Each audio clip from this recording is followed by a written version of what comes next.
All right, guys. So today we're gonna try to figure out what's going on with the BMVETTE. We had to tow her home again. We had low oil pressure, low fuel pressure, no fuel pressure. I checked the oil level. The oil level was overfilled. So I can't push it. It's way too hot. We're gonna run it for the risk it for the biscuit.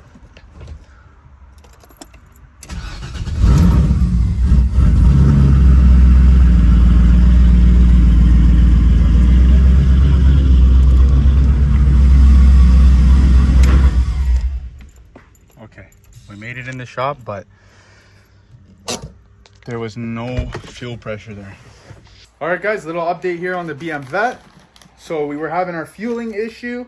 I was kind of hopeful that it was the injectors leaking down. I'm kind of not sure now. I did get them sent out to Underdog Racing, and we got a chart here, flow chart.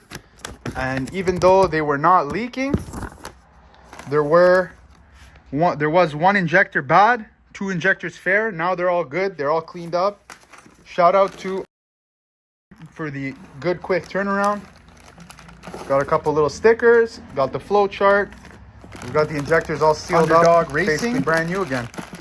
So we're gonna go ahead and slap those in. My boy Stu over at 59 Motorsports gave me a fitting here. I'm gonna put a mechanical fuel gauge, kind of probably like right here or something. We'll see, like this. And then that way I could verify that the fuel pressure is the same on the mechanical gauge as it is on the sensor. So yeah, I guess I'm gonna go ahead and get started now and hope for the best.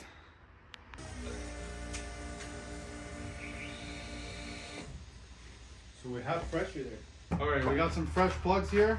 I think I've changed the spark plugs on this car like 7 times. This will be like the 8th. It's like 3 horsepower almost. All right, guys. We've got her filled up with oil. New plugs.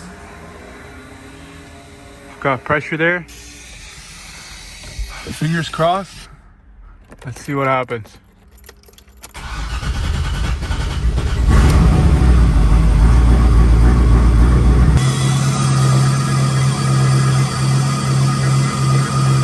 So this is reading low, 34. Same with our oil pressure. But out here,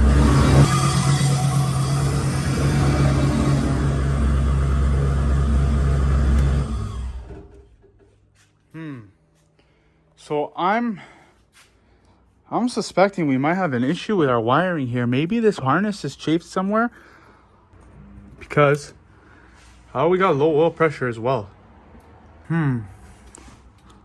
Gotta do some diag here, guys. All right, guys, we got the BMVETTE torn right apart. We've got the meter out. That's not a good thing.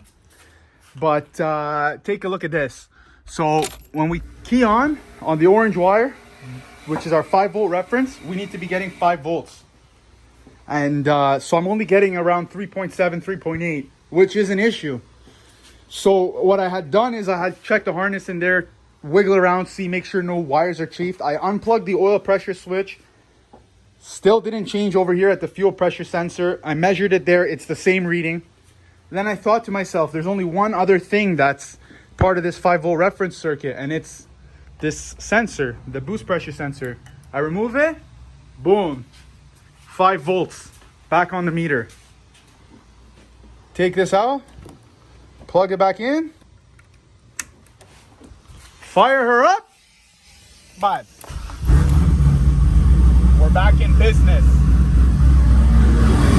Back in business.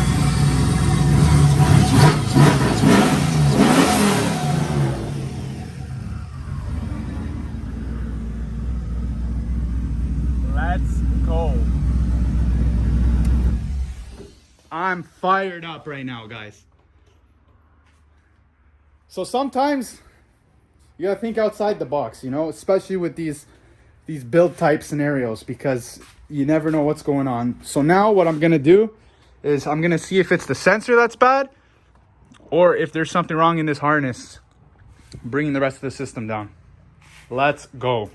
All right, so to finish off the diag and the video on a good note, we've got the car back together.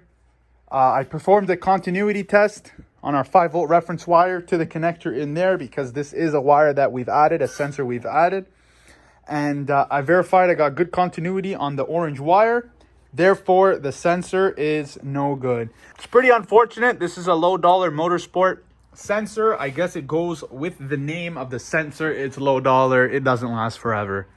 So we're going to just go ahead and replace that with a Holley one, which is what we got on our fuel pressure sensor.